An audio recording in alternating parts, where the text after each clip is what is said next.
Next tonight, Russia's president does indeed have a new target, but not just what Joe and I were talking about. Putin has now set his eyes on launching nuclear missiles into space. This is according to reports in the US. Russia's alleged motivation is to destroy US satellites, raising significant security concerns. President Biden is understood to have been tracking this threat, described as grave but not immediate, for some weeks. Moscow has hit back, labelling warnings from the White House as malicious fabrication. So just how credible is this threat? Joining me live to unpack this interesting story, Professor, pioneer and aerospace expert Gregory Falco. Thank you for making time on this. And it sounds almost too wild to imagine, but could it actually indeed be a reality? Absolutely. Yeah, no, this is, thanks so much for having me. This is really fun time to be working in space security right now, because I think that we've been waiting for something like this to happen for a while now, and it finally unraveled.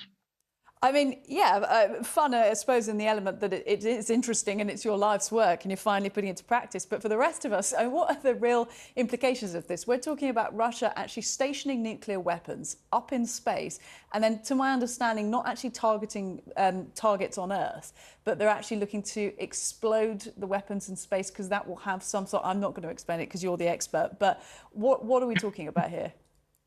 Yeah, no, you're right. This is it is a grave scenario, but it actually, from a human standpoint, we don't have our lives at risk necessarily. That's important to note, and we're not under immediate threat from that capacity. This would be an attack against denying access to space. So what happens if you detonate a nuclear weapon in space is that it would create an amazing amount of radiation, unlike any kind of solar storm we've ever seen before. And so on a regular basis, we have a lot of energy coming out of our sun, and sometimes we have more energy than we would like, which causes anomalies in our spacecraft. Sometimes it fries the electronics in our spacecraft. Sometimes it causes something called a bit flip, which is where our computers go out of whack. And also sometimes it hurts our electric grid and causes some irritations there. This would do all those things, but times 10. So I don't think human lives would necessarily be at huge risk here, but our access to using space is what's at risk. It sounds a bit like what we see with wide-scale hacking attacks here on Earth, but obviously we're talking about a weapon in space, the types of systems they could bring down. In terms of what you know, and I know you don't have access to Roscosmos or what they're doing over in Russia, but in terms of their technology, could they just be bragging about this? Are they actually able to do it? They're obviously partners in the International Space Station. They absolutely do have the capabilities for this. And we know this because of some recently declassified documents that we have from the Cold War era.